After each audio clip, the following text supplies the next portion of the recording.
what resources Mm-hmm. would you have actually wanted, back then, if you wanted to again start as a game developer, start learning.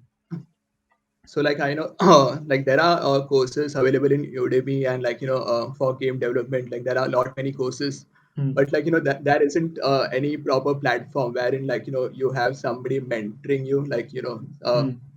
in Outscale how it was like we had our mentors like going through our codes, Hmm. and people like Malar pulling our legs like and seeing our updates and seeing our growth, like in what track we are following, like somebody who is fully monitoring you.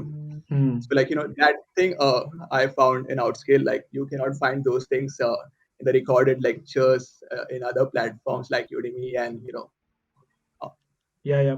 So so I wish one-on-one like mentorship, and someone always standing behind your back to make sure that you're getting the shit done. yeah, yeah, yeah, So yeah. yeah, that makes complete sense.